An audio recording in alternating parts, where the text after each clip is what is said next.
21의 생각 이세영입니다. 역사 시대를 통틀어 언어예술의 궁극의 장르로 인정받아온 게 시입니다. 무엇보다 시는 직설적인 산문의 언어가 억압당할 때, 산문이 감당하기 버거운 예언자의 구실이 문학에 요구될 때 어김없이 역사의 최전선으로 호출당했습니다. 양차 세계대전 사이의 유럽, 10월 혁명 어간의 러시아, 1980년대 한국이 그런 경우였습니다. 하지만 시인들이 맞서야 했던 상대가 비참하고 폭력적인 현실만은 아니었습니다. 너나 없이 그들은 생계의 비루함과 사투했습니다. 21세기 한국 시인들이 처한 현실도 마찬가지입니다. 베스트셀러를 낸 전업 시인들조차 1년 고료 수입은 최저 생계비에도 못 미칩니다. 오늘의 주제는 시와 저작권입니다. 최근 한 소장 사회과학자가 저작의 시를 인용할 때마다 저작권료를 내야 하는 현실의 부당함을 한 일간지에서 지적했습니다.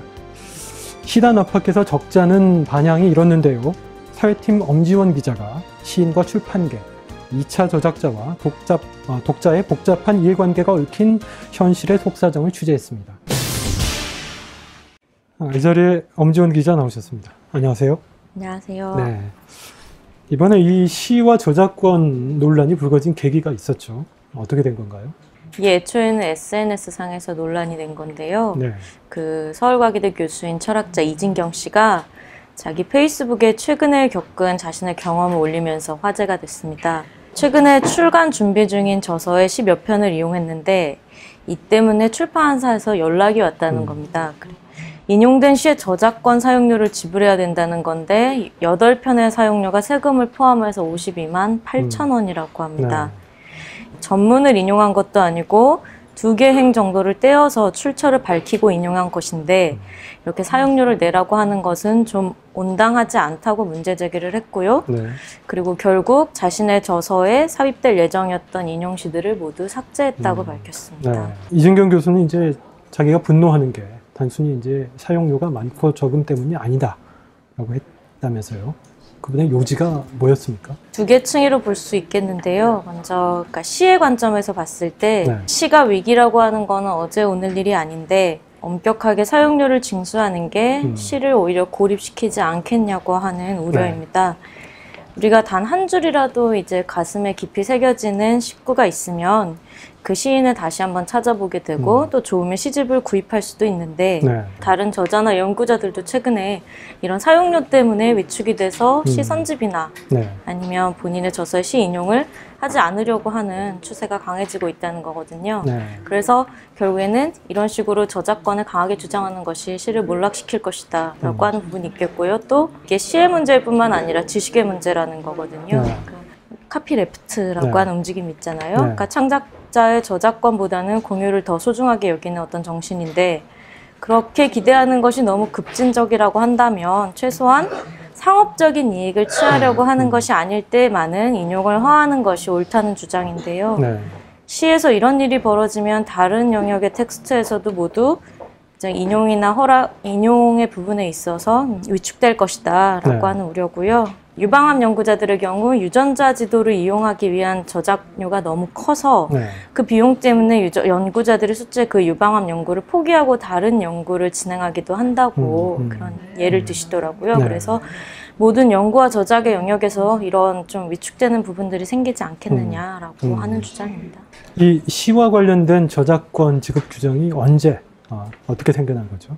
네, 저도 사실 이거 취재하다가 알게 됐는데 새로운 일이 아니더라고요. 그러니까 이진경 교수의 문제 제기로 많은 분들이 처음 알게 됐고 또 저도 취재 중에 다른 지인들에게 이런 이야기를 했을 때 시를 인용하는데 돈을 왜 내? 같은 물음들을 많이 들었어요. 징수 규정이 확고하게 체계를 잡은 것이 10년이 이미 지났더라고요. 1988년에 한국문예학술 저작권협회가 생겼는데요. 그러니까 금전 개념이나 뭐 권리 개념의 어두운 문인들을 보호하기 위해서 설립된 단체인데 이 단체가 1989년에 문화공보부의 허가를 받아서 저작권을 집중 관리하는 업무를 맡게 됩니다.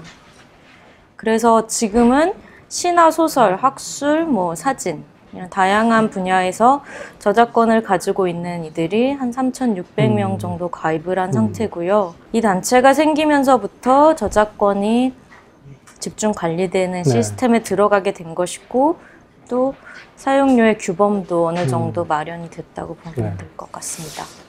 이렇게 금전적인 이익에 밟지 못한 문인이란 표현이 참 재밌네요. 어쨌든 규정대로라면 어떤 경우에 얼마를 내야 하는 건가요? 그러니까 저작권협회 사용료 징수 규정만 두고 보면 일반 단행본 도서에 시 한 편 전문을 인용할 경우에는 63,530원. 또 규정이 좀 세밀한데 이 부분은 시인들도 잘 몰라요. 그래서 1년이 넘지 않게 인용을 해도 38,120원. 그리고 2년은 넘는데 시 전편의 절반을 넘지 않게 인용하면 58,820원을 내게 됩니다. 연을 자주 나누시는 시인들이 유리하네요. 그렇죠. 그리고 학습 참고서에서는 조금 공익적인 목적이 있어서 3분의 1 정도만 징수하고 있는데 한 편을 전부 인용할 때 21,600원 정도 수준이라고 하고요.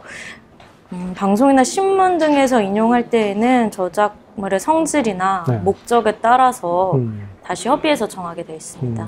저작권협회 규정을 따라서 2003년쯤에 대형 출판사들도 저작권 전담 부서를 두고 그 내부 규정을 갖게 되는데요. 문학과 지성사, 문학동네, 민음사, 창비 같은 출판사들이 다 규정을 갖고 있습니다.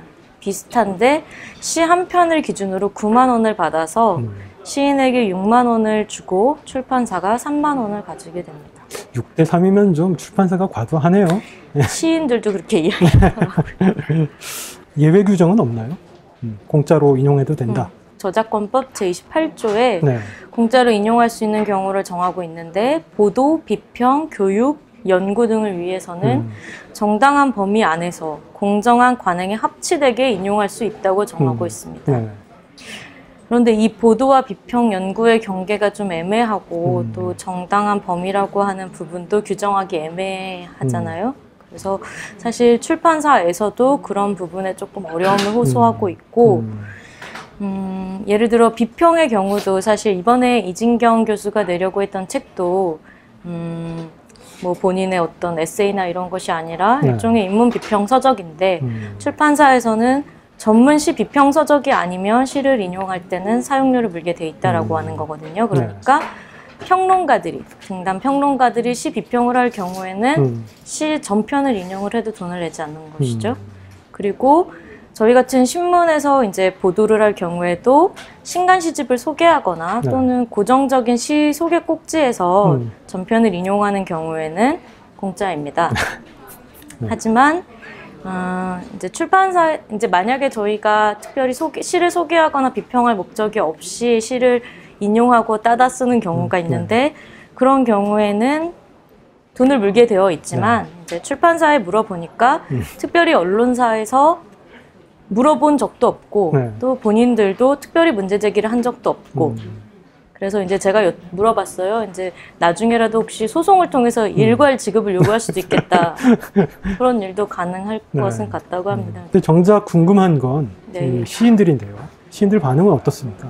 사실 시인들이 자신의 저작권에 대해서 잘 모르고 있다는 게 가장 큰 문제인 것 같아요. 그리고 놀란 것은 시인들이 오히려 이 빡빡한 저작권료 규정에 대해서 불편하다는 반응을 많이 보이더라고요. 예를 들어 제가 이번에 기사에 인용한 4명의 시인 모두 시집을 4-5권씩 낸 중견 시인들인데요.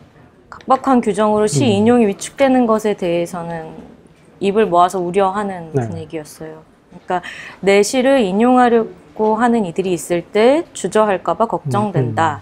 또는 어떤 방식으로든 시가 인용되면 그걸로 고맙겠다라고 하는 입장이 많았고요.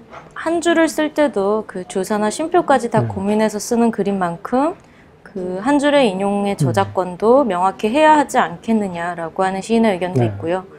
그리고 시를 써서 먹고 살기는 어려운 만큼 저작권이 보호되면 시 창작도 탄력을 받을 것 같다라고 하는 의견도 있었지만 기본적으로는 너무 엄밀한 그 인용의 기준을 적용하는 것에 대해서는 조금 불편해하는 반응들이 있었습니다. 독자들은 어떤가요? 뭐 그다지 반기지는 않을 것 같은데. 어쨌든 새로운 시인을 만나는 한 가지 방법이 좋아하는 사람의 글에서 인용의 방식으로 추천을 받을 때 좋은 시를 다시 발견할 수 있었는데 그런 창고가 사라졌다. 네.